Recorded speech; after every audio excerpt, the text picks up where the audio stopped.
नमस्कार मंडळी, आज अपर्णाज किचनमध्ये तुमचं स्वागत आहे। आणि आज आपण जे करत आहे ही स्पेशल डिश किंवा ही साधी स्पेशल पोळी, ही साधी सुधी नाही आहे, तर ही आहे उसाच्या रसातली पोळी। अतिशय सुरेख चव, आपल्या ट्रेडिशनल पारंपरिक पदार्थ आहे हा आणि 4 दिवस टिकणार आहे। तर तुम्ही नक्की शेवटपर्यंत पहा आणि ही पोळी कशी वाटते तेही मला कमेंट्समध्ये नक्कीच सांगा, लाईक ही करा। उसाच्या रसातल्या पोळ्यांसाठी आपण 2 कप किंवा 2 वाट्या अशी कणिक घेतलेली आहे। त्यामध्ये 2च चमचे आपण रवा घातलेला आहे। रंगासाठी थोडीशी मी हळद घालते आहे आणि चवीपुरतं मीठ, पाव चमचा असं मीठ घातलेलं आहे। आणि आता आपण यामध्ये मोहन म्हणून साधंच तूप असं घातलेलं आहे। तूप किंवा तेल घातलं तरी चालेल, पण तुपाने साजूक तूप घातलं की खमंगपणा येतो। उन्हाळ्यासाठी स्पेशल डिश आहे ही। अशाच छान छान रेसिपीजसाठी पाहत राहा अपर्णाज किचन। आता आपण यामध्ये उसाचा रस घालणार आहे। हे बघा, मी ताजा रस आणलेला आहे, दिसतोय हा, मुद्दाम मी ग्लासमध्येच काढला आहे। रस बघा आपल्याला किती आवडतो। आता किती मावेल एवढा रस घालायचा। चपातीप्रमाणेच आपण ही कणिक भिजवायची आहे। बघूया किती लागतोय। 2 मोठ्या वाट्या आपण घेतलेला आहे। पारंपरिक पदार्थ आहे, पण हा विस्मृतीत गेला, म्हणजे करत नाही हल्ली, कारण बरेच पदार्थ असतात ना। रव्यामुळे खुसखुशीत होते।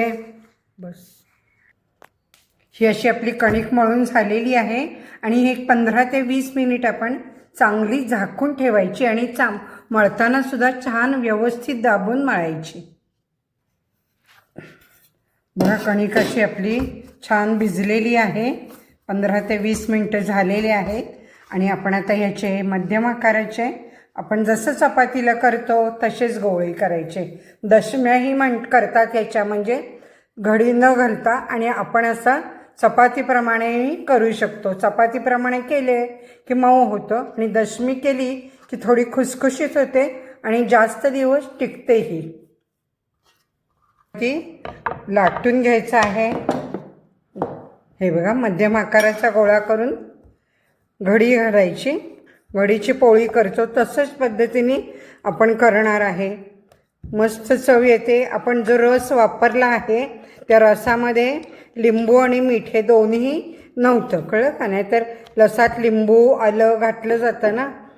आता आपण इथे नेहमीसारखी घडी करायची आहे। थोडंसं पीठ लावायचं आणि तेल लावून ही लाटून घ्यायची, थोडी जाड लाटायची। पहिली आपली लाटून झालेली बघा, अशी छान गोल छोटा साईज आणि थोडंसं जाड, अगदी चपाती इतकंही पातळ नको आहे। आणि हे पण भाजणार आहे। तवा चांगला तापलेला आहे। कोणताही तवा घ्या तुम्ही, नॉनस्टिक घ्या, साधा घ्या।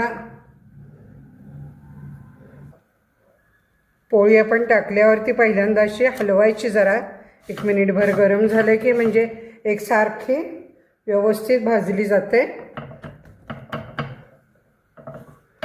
वास तर इतका सुरेख येतोय। अपर्णाज किचनला अजून जर सबस्क्राईब केलं नसेल तर अशाच छान छान रेसिपीजसाठी सबस्क्राईब करा आणि बेल आयकॉनही लगेच क्लिक करा। मे महिना स्पेशल आपण भरपूर घेणार आहे। उलटायची आता बघा, असं छान याला रंग आलेला आहे। थोडीशी खमंगच पाहिजे। 2-3 दिवस राहते ही। तुम्हाला मुलांना टिफिनला देता येईल, परगावी कुठं जाता तुम्ही तर जाता येईल, किटी पार्टीला करता येईल। तुपाबरोबर खावा किंवा कसंही तुम्ही खाऊ शकता। ही पहिलीच आपण केली, छान टम्म फुगते। दाबून भाजते मी।